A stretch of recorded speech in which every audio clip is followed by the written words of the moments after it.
Hey, welcome back to another edition of the Friday Show brought to you by Monmouth Park.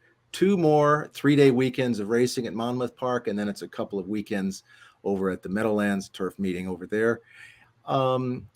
First post 12:15, all 3 days. And don't forget about the win early pick 5, the first pick 5 in the country.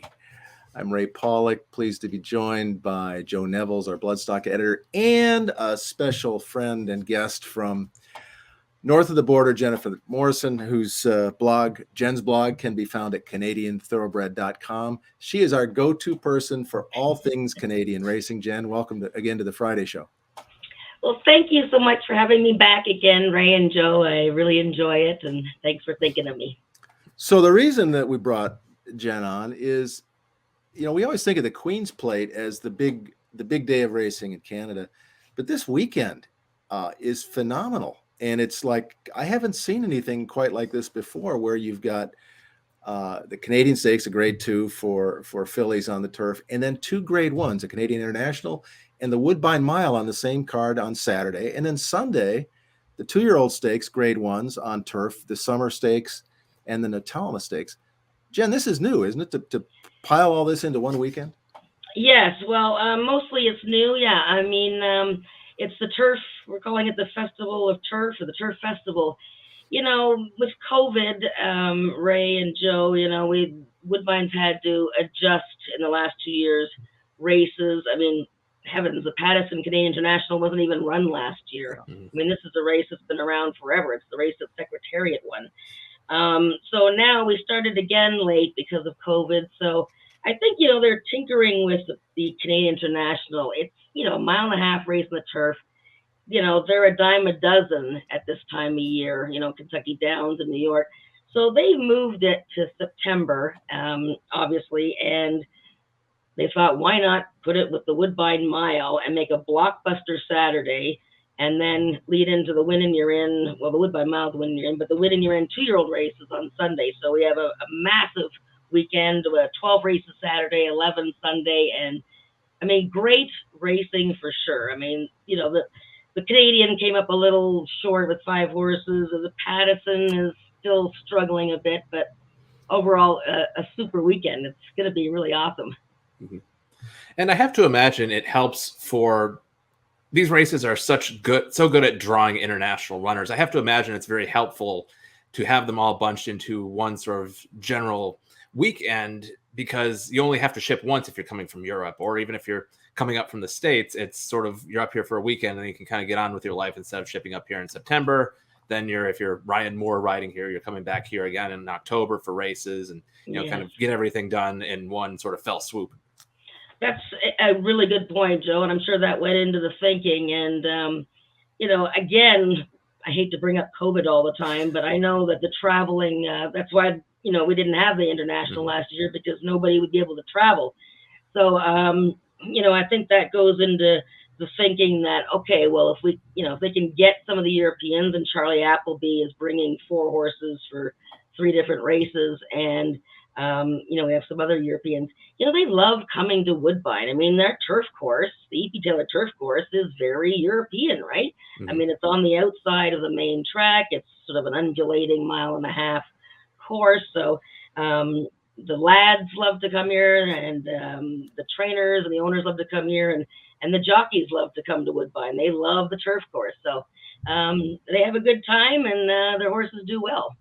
Hey, I like to come to Woodbine myself. It's a fantastic city to go to, Toronto, and the facility and the people at Woodbine are second to none. I can't wait to get back up there for sure. I can't wait for you guys to come. Gosh, Ray, I feel like I haven't seen you in a million years. It's been a few years now, yeah. Yeah. So you mentioned the turf course. It's a fantastic turf course, very unique in North America. How does it play? Can horses... it's that stretch is so long. Can horses, quality horses like we're going to see in these 2 grade 1s on Saturday and the 2 on Sunday, can they win on the lead? Yes, horses can definitely win on the lead on the E.P. Taylor turf course. I will say that, during the course of the season, they move the rails, obviously, from the, the 2-path 3 for lane 5. once you get out to lane 5, and, we've been racing off the rail for quite a bit of time now, protecting the inside of the course, because the rails will come down for the big racing weekend. But when the rails are way out, it's very hard to rally in those races. It becomes a speed course for sure. But once the rails are down, the stretch runners have a better chance. It's horses can lead all the way, but it's difficult. You have to be, pretty much really the best horse. You look at other tracks that have unique courses, take like a Kentucky Downs, for example. And you mentioned Woodbines is unique in that, it's on the outside of the track. It's a very long, wide sweeping turn, long stretch. How much does having a start under your belt over Woodbine's turf course seem to help a lot of horses, going forward, for a second start or beyond? Or is it one where you can kind of come in on the first time and figure it out pretty easily? Does it seem?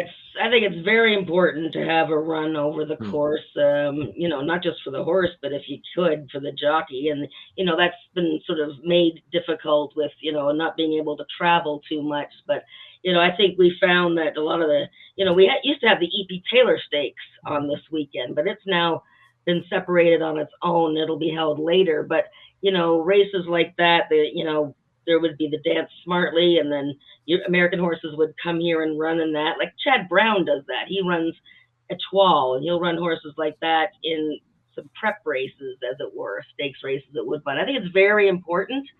It obviously wasn't that feasible for many horses this year, but we do have one in the Pattison where Jonathan Thomas sent up Corelli to see how he would do. And obviously he did very well, winning the Singfield.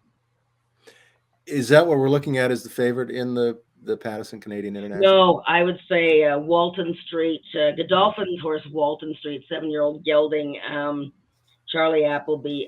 This horse, I mean, he's one of those horses that, he's a 7-year-old gelding, but he's gotten better as he's gotten older. And the horses that he's been racing against, unbelievable. I mean, this is a horse that won in Dubai in the spring, in March.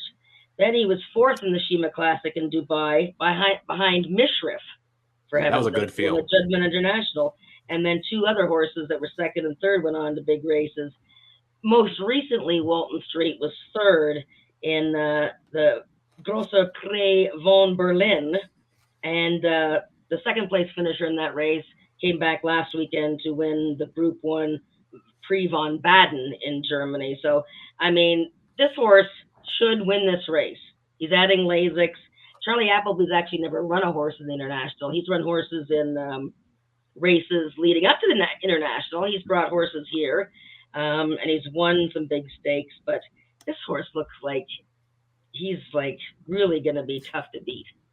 Jen, this is where your expertise is going to come in really handy. I'm going to need some help on this. What is the percentage for the Germany to Woodbine angle?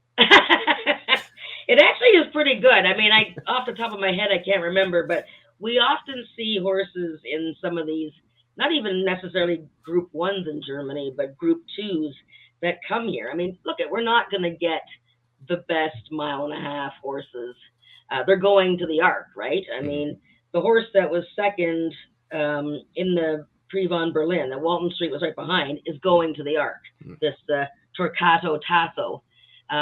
This is Germany's big hope for the Arc. But we're going to get the horses that are just behind them. So, but Germany, we've had horses do well from Germany. Yeah, I wouldn't underestimate German form at all. That the Walton Street is just a kid. He said he's 7. He's just a kid compared to another invader, Desert Encounter, 9 years old, 12 wins and 45 career starts. Now maybe he's not quite up to this class, but this horse is going to show up, isn't he?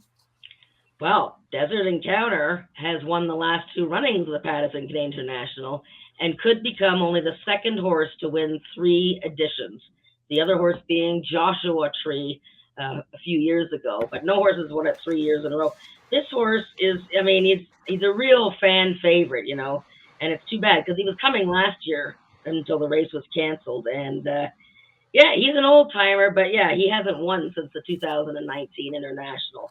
But I must say, the horse that he was 2nd to last time in Windsor A filly by the name of Teona just beat Snowfall last weekend in the Prix Vermeil. So he's still kicking around Desert Encounter. He's still doing it. And, he loves Woodbine, right? 2 for 2 at Woodbine with $700,000 in earnings. So, yeah, he's a little long in the tooth now. Well, I can relate to that. So let's move on to the Ricoh Woodbine Mile. How do you see this race? It's really, I just had this conversation with Jeff Bratt, the simulcast handicapper for Woodbine, and it's very perplexing. It's a very perplexing race. We have 3 Mark Casse horses, and of course, 2 of them have prepped up to the mile through the King Edward. We have a Chad Brown horse, Raging Bull, that Frankie Dettori has picked up the mount on him. Kind of an in and outer, I find. He's got 2 wins in 2 years.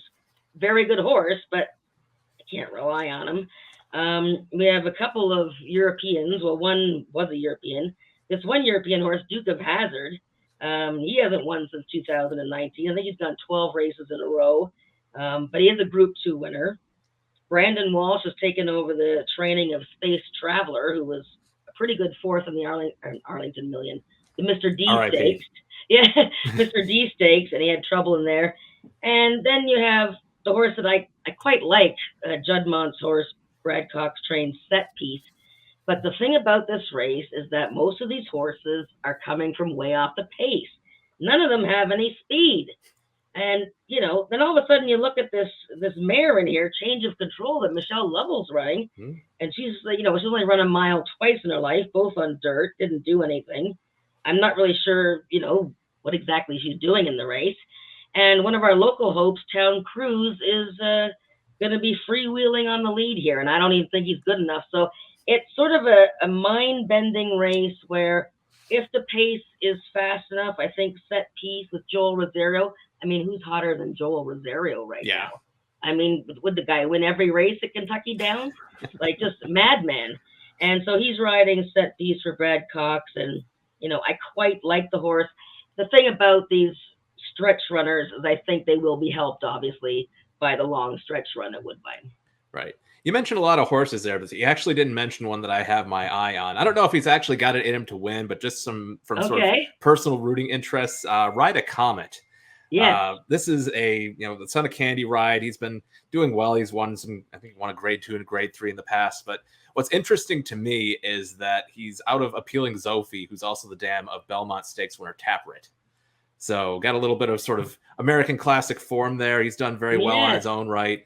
Just I root for that family. I like to see that family do well. So, he's probably doesn't have the class to really get the job done here. But if he did, I'll be clapping loudly for him. Yeah, and you know what? No, I know people that are going to pick him in this race. Look at Mark Casse was hailing this, the next Tepin. This guy missed all that time for a couple of years and then came back and reeled off. He was absolutely dominant, winning here in the sprints, and then he won the turf race. Sort of fizzled a bit, so he's been given lots of time off. This horse is very talented. I think he could definitely win. This is a horse that, adds to the mystery of this race. Working fast, runs well fresh. Does he have it in him? I wouldn't be surprised at all to see him win. You mentioned Space Traveler as a horse that certainly has an outside look here. That Mr. D Stakes was run as slowly on the lead as any race, any grade 1 I can recall on a track that wasn't, super deep and yielding. I don't know what happened there on the pace, but if there's any kind of a pace here, and you're right that it looks like the Canadian horse, Town Cruise, is going to have a lonely lead. But if somebody can push that one along, I think Space Traveler is going to be closing pretty strongly. You know what? I watched that Mr. D yesterday again, and I still don't understand. Sometimes you watch these races, you don't understand why everybody's guzzling. And this guy, Danny Toothope, who's riding a Desert Encounter, he was like strangling this horse, and he was steadied and checked. I mean, it says tight early, but I mean, this horse it was like Mighty Hard all over again the other day. I mean, and then all of a sudden, the horse quickens in the lane. Like, you know how these Europeans can quicken, right? But he had no chance to catch up, but he somehow finished fourth. I mean, I think you're onto something here, Ray. I mean, I think that horse is worth a bet. So on Sunday, you've got the 2-year-old races, and of course, there's not a lot of experience in here with these juveniles. It looks like Mark Casse has kind of emptied out the barn. He's got, I think, 7 in the 2 races, 3 in the summer stakes, or is it 4 in the summer stakes? 4 in each race. It looks like. Wow. Are we just going to concede it to him, to one of his horses? Well, I think he looks pretty good in the Natalma. I mean, Charlie Appleby has sent a filly from England by Frankel, who's Wild a Beauty. 2-time winner, and picked up a couple of placings. Hard to really know where they fit. Frankie Dettori is going to ride. He's got one for the Natalma and one for the summer. Are these just horses accompanying Walton Street on the journey, or does he think these horses are, grade Group 1 horses? I don't know. So she's a bit of a question, but Mark Casse's got some good ones. Diabolic is the leading 2-year-old filly here. She stretches out to a mile, but she won 2 stakes, one on the turf to Catch a Glimpse, which is our local prep for the Natalma, and she won it pretty handily. Going a little bit further, I guess it's a bit of a question. I quite like Mark's filly, Mrs. Barbara. And it's a really good story, perhaps for another day when she does win something big. But, she was a bit of a troubled third in the Catch a Glimpse. She's still a maiden, but this is a very nice filly out of a mare who was quite aging. And Jim Lawson, who bred the horse, actually, it's from his father's family, Mel Lawson, from the female family, went and bought the mare from someone else when she was getting quite older there, and now owns Mrs. Barbara, who is named for Jim Lawson's mother. So, but she's a very talented horse, so I'm very interested to see how she does. But I think Mark Casse does have a pretty good go at this Natalma. And these races can be so key for the Breeders' Cup races coming up in a couple months. I mean, these are 2 of the biggest preps for the Breeders' Cup Juvenile Turf, Juvenile Fillies Turf. What can you learn about the intent of the trainers going forward from placement in a race like this? Yeah, well, I mean, obviously they want to see how they stack up against other fillies that go there. They have done well from these 2 races. Well, the Woodbine Mile's done very well going into the Breeders' Cup, and these 2 races have done quite well.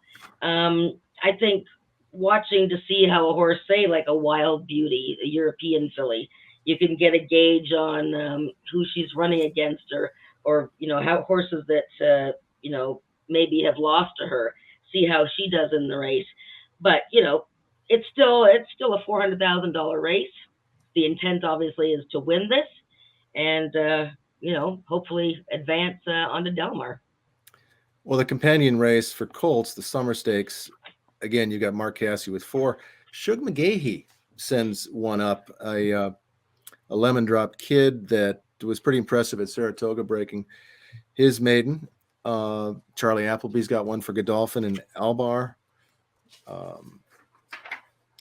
And there's another Godolphin there for Owen Hardy. So this race is there's some depth to this one as well. Yeah, this one's a little bit more, I find this one a little bit more confusing. Again, the European horse, who the heck knows, but the horse has won 3 races in a row. Right. So, and look at the odds on him, 60 cents on the dollar, 40 cents, 80 cents. So this must be a good horse. And Frankie Dettori actually did ride this horse. So this horse might be, unbeatable here. But I think it's very interesting. Shug McGaughey doesn't often send horses to Woodbine. Very rare. Lemon Drop Kid. I love Lemon Drop Kid. This horse, like you said, Ray, was a very impressive win around 2 turns. I was reading, I think maybe it was on West Point Thoroughbred site. I mean, they're totally pumped by this horse. Dripping gold this, dripping gold that. I mean, it's just very exciting. And again, Joel Rosario. And I like the rail. I mean, this is another thing to consider too. The inside of the turf course hasn't been used in quite a while.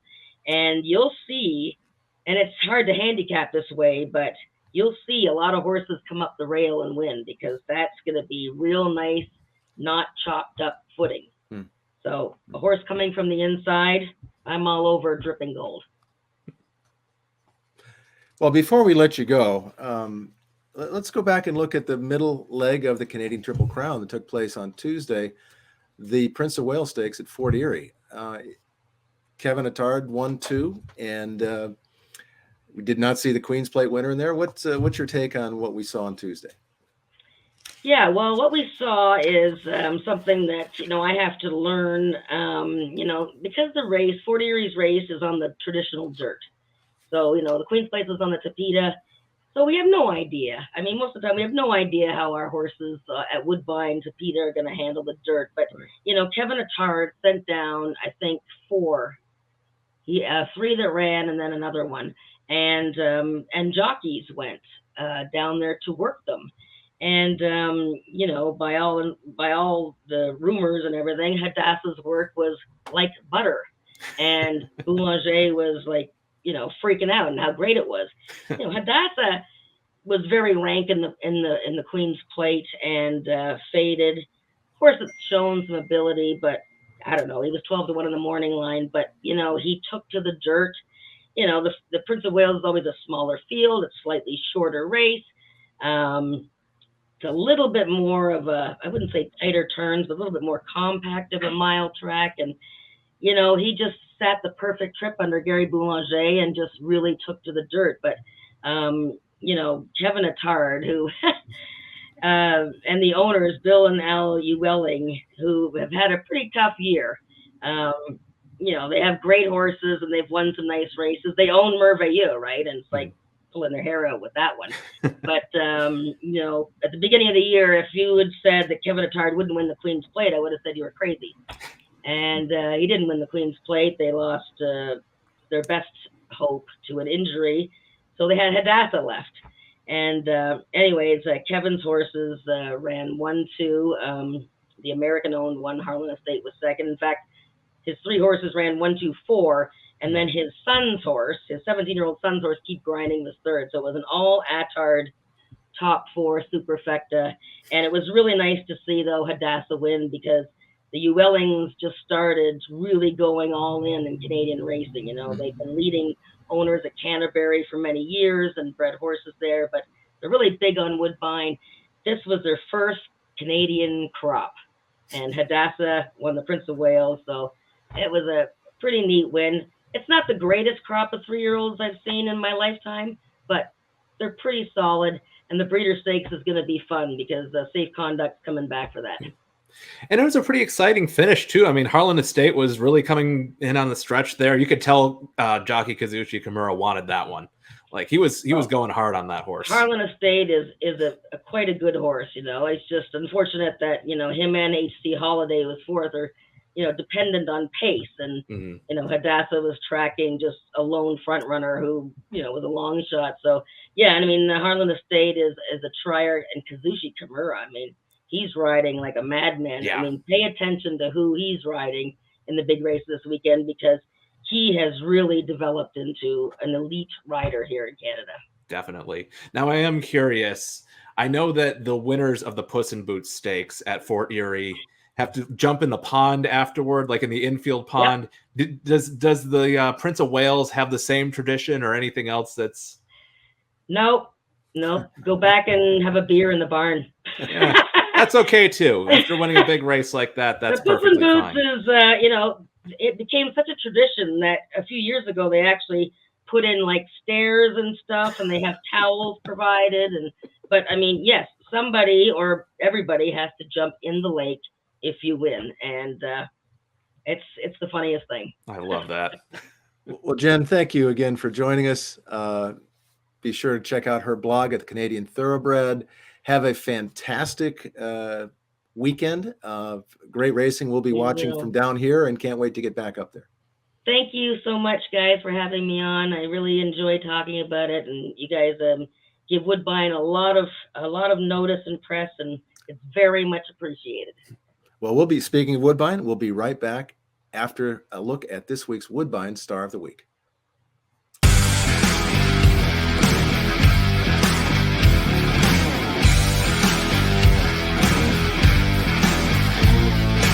The leader remains Tappet to Win. Mighty Heart starting to be asked. Dolder Grand is at third spot, and another mystery on the outside.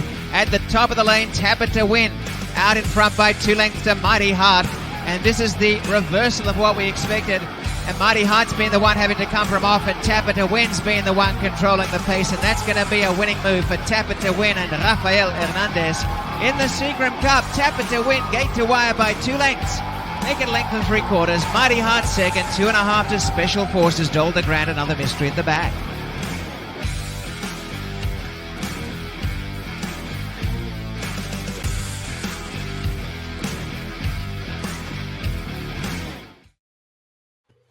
We're staying north of the border to celebrate our Woodbine Star of the Week, Tappet to Win, a 4-year-old Tappet Ridgeling who earned his first career-graded stakes winner in the Grade 3 Seagram Cup Stakes on September 11th. Led pole to pole there and beat defending Canadian Horse of the Year Mighty Heart to do it. Now, when you watch this race, Rafael Hernandez was trying to keep the horse from using himself up too much early, really holding him back. But Tappet to Win just wanted to go, and it worked. Yeah, did you see the fractions? 25.70 for the opening quarter, 49.05 for the half. Hard-fought fractions. Yeah. This was my Belmont Stakes horse in 2020 when it was a 1-turn mile and an eighth. I bet him that day. I thought he was the speed of the field, which he was for 6 furlongs. And like he's done in a lot of his other races, he just kind of collapsed. So this is a horse that's either all in or not so good. And in the Seagram Cup, he was all in. But it's clear the barn believes in him from the beginning, really. They haven't been afraid to put him in some ambitious spots. Yeah. He ran in the Grade 1 Breeders' Futurity at 2. At 3, as you mentioned, he ran in the Belmont Stakes. Then he came back and finished second in the Alan Jerkins Stakes, going back to 1 turn. This year, started the season with a win in the Naira Bet Sprint Stakes at Tampa Bay Downs and went up to Woodbine and picked up that first graded stakes win. So when he's on, he's on. And no telling where he'll surface next. Exactly. But anyways, that's our Star of the Week, Tappet to Win, another Mark Casse trainee, and beating Mighty Heart, and probably broke some hearts with that win because that's a very popular horse there. For sure. All right, well, that's going to do it for this week's edition of the Friday Show. 2 weekends left at Monmouth Park. We appreciate their sponsorship throughout the year. And after that, of course, we got the 2 weekends of turf racing at the Meadowlands. Thanks again to Woodbine for their sponsorship of the Star of the Week. Tune in to those big races up there this weekend. It's going to be fantastic racing. And tune in to Monmouth Park as well. So thanks. We will see you next week with another episode of the Friday Show.